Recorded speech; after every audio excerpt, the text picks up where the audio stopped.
የዘንድሮ ምርጫ በዚህ በታሰበው መልክ ሰላማዊ ሆኖ እንዳይሄድ የኢትዮጵያ ታሪካዊ ጠላቶች የሚገዟቸውን ኃይሎች ገዝተው በስፋት አሰማርተዋል፣ ፕሮፓጋንዳ ሰርተዋል።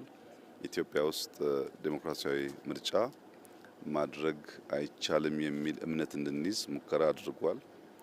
የኢትዮጵያ ሕዝብ ግን ሁሌም እንደሚያደርገው በወሳኝ ኩነቶች ወቅቶች የሚያሳየውን ከፍተኛ የጀግንነት መንፈስ አሳይቶ እንግዲህ በመጣሁባቸው መንገዶች በሙሉ ከጠዋት ጀምሮ በሰልፍ ህዝቡ ምርጫ እያካሄደ ይገኛል።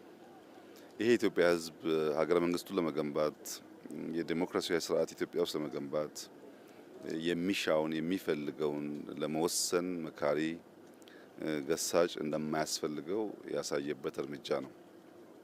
እኔ ዛሬ የሚያሳስበኝ ከመራጩ በላይ ተመራጩ ነው።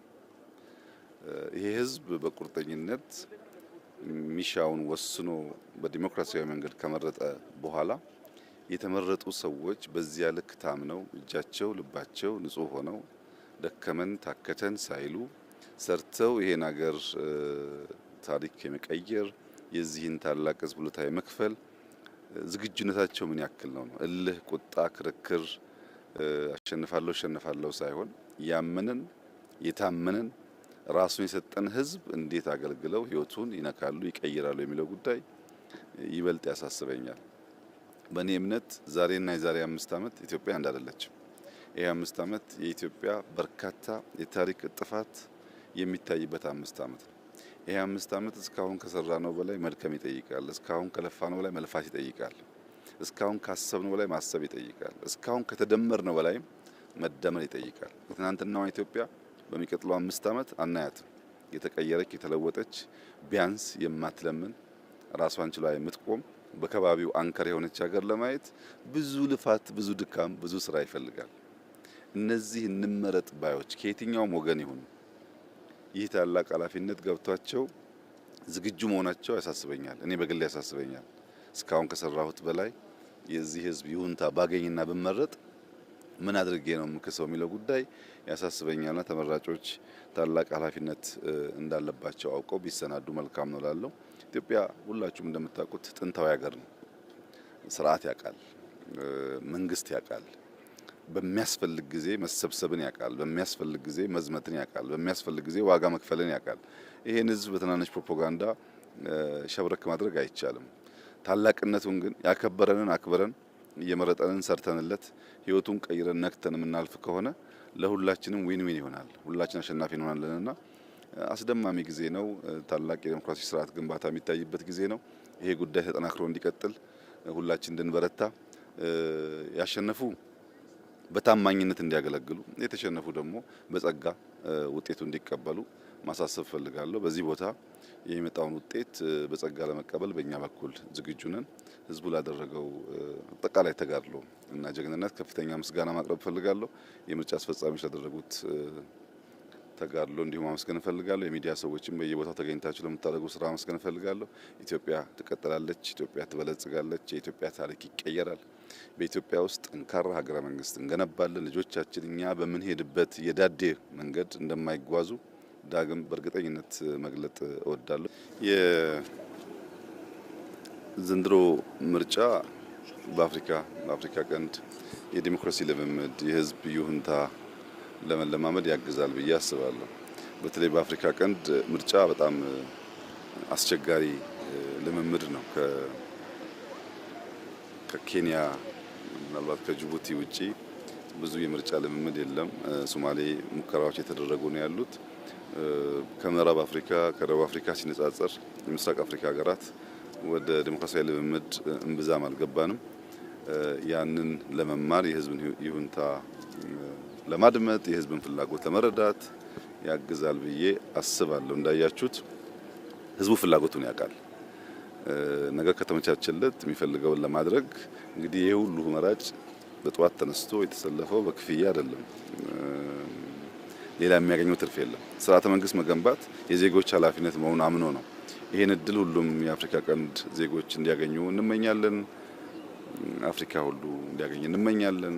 ተመራጮች በታማኝነት እጃቸውም ልባቸውም ንጹህ ሆኖ ሀገራቸውን እንዲያገለግሉ ዜጎች የአደራ ኮቨነንት የአደራ ኪዳን በዚህ መንገድ ሲገልጡ ተመራጮች ደግሞ ከሁሉ በላይ እጃቸው ልባቸው ንጹህ ሆኖ ማገልገል ያስፈልጋል ብዬ አስባለሁ። እንግዲህ ውጤቱን በኋላ ምን ይሆናል።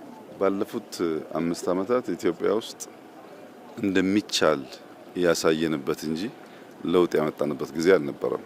ይቻላል፣ ከመቆሸሽ መላቀቅ፣ ምርታማነትን ማሳደግ፣ ስርዓትን፣ ታዛዥነትን፣ አገልጋይነትን መፍጠር ይቻላል የሚለውን ሙከራ እዚህም እዚያም አሳይተናል። ከሌሎች ሀገሮች ምዘና አንጻር ብዙ ሊያመጻድቅ የሚሹ ስራዎች ተሰርተዋል። ከኛ መሻትና እቅድ አንጻር ግን ገና ነን። ገና ብዙ ስራ አልተሰራም። እዚህም አልተሰራም፣ ሌላም ቦታ አልተሰራም። እኔ እዚህን አካባቢ ዜጎች ህይወት በተሟላ መንገድ ለመለወጥ የሚጠበቅብኝ አድርጌያለሁ ብዬ አላምንም። እዚህ አካባቢ በኋላ ከምርጫው በኋላ ዞር ዞር ብላችሁ ብታዩ በተለይ እናንተ ዋነኛ ስራ የሚሆነው ከውጭ የምታዩ የሰው ቤት ጭቃ ነው። አካባቢውን ቤቱን አያጸዳም። ግን የፈለከውን ቤት መርጠህ ብትገባ ከነጫማ አትገባም። ጫማ አስወልቆ በካልሲ ያስገባሃል። ሳሎኑን ማሳመር የቻለ ህዝብ ከባቢውን፣ ሰፈሩን፣ መንደሩን ለምን ማሳመር አልቻለም? እንዴት ነው ያንን ካልቸር ምናሰፋው የሚለው በማስ ብቻ ሳይሆን በእያንዳንዱ ቤተሰብ ንግግር ይፈልጋል። በረንዳህን ጓሮህን አጽዳ፣ ልክ ሳሎኑን እንደምትጠነቀቀው ሰፈሩም ከተማውም የጸዳ ይሁን የሚለው በገንዘብ ኃይል በስልጣን ኃይል በመፈለግ ብቻ የሚመለስ ጉዳይ አይደለም። ከዚያ ባሻገር በደንብ እያንዳንዱ ቤተሰብ ጋር መነጋገር ማስተማር ይፈልጋልና ጅማሮች አሉ። በሻሻ ላይ ጅማሮ አለ፣ አጋሮ ጅማሮ አለ፣ ጅማ ጅማሮ አለ፣ ወሊሶ ወልቂጤ ጅማሮ አለ፣ አዲስ አበባ ጅማሮ አለ። ይሄ ጅማሮ የእርካታ ገመድ ሸብቦ እንዳይዘና እንዳያስቀረን በጥንቃቄ መዘን ያስፈልጋል። አለልክም ማጥላላት ተገቢ አይደለም፣ የሚታይ ውጤት ስለሆነ አለልክም ማጋነን አስፈላጊ አይደለም። ኢትዮጵያ ከድህነት ተላቃ አንከር ስቴት ትሁን ባልነው ልክ ብዙዎች ኢትዮጵያውያን መካከለኛ ገቢ ተቀላቅለው ብዙ ዩኒኮርኖች ቢሊነርስ ተፈጥረው እንደ ሌሎች ሀገሮች አብዛኛውን ፍላጎቶቻችንን በማምረት የምንመልስ ከምንሆን ድረስ ሰርተናል በሚል መጻደቅ አስፈላጊ ነው ብዬ አላስብም። ይሄ 5 ዓመት ግን ብዙ ታሪክ የሚቀየርበት ይመስለኛል። እስካሁን ላለው እንደ ጅማሮ ቢወሰድ፣ ከዚህ በኋላ ላለው ግን ተባብረን ብንሰራ፣ ቅድም እንዳነሳሁት ከመራጩ ተመራጩ ቢያስብበት ጥሩ ነው። ካመነው የታመነው ቢያስብበት ጥሩ ነው። ከተቀበለው የተሰጠው ቢያስብበት ጥሩ ነው። ህዝቡማ አለ ተናገረ እኮ በቃ እኔ አምኜ ስርዓት ገነባለሁ ብሏል። አንተን እሱን ያን መርጧል።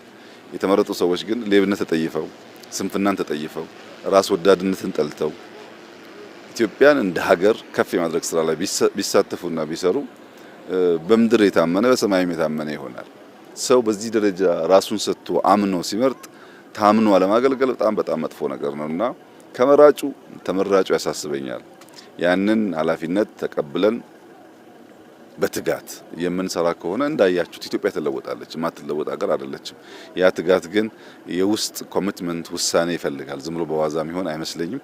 እንግዲህ ተባብረን በጋራ የጀመርናቸውን ጅማሮች እናሳካለን ብዬ ተስፋ አደርጋለሁ።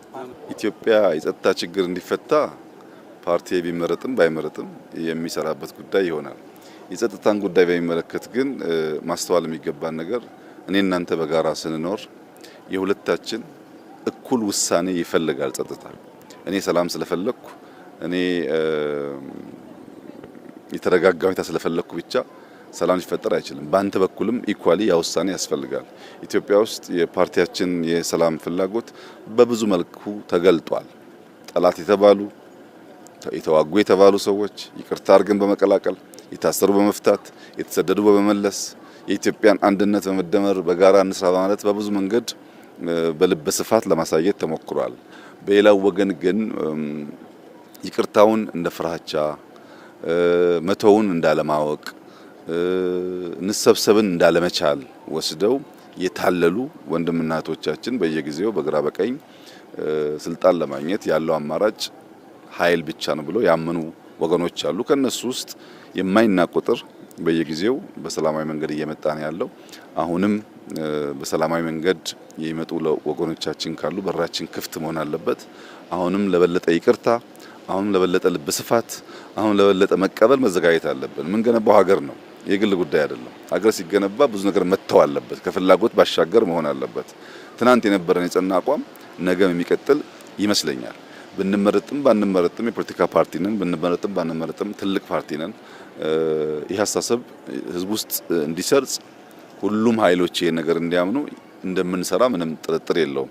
ሰላም ግን በመንግስት ፍላጎት ብቻ የሚመጣ ተደርጎ መወሰድ የለበትም። ለምሳሌ ይህ ምርጫ እንዲደናቀፍ በመቶዎች የሚቆጠሩ ቦምቦች በየከተማው እኮ ስለቅም ኖረናል።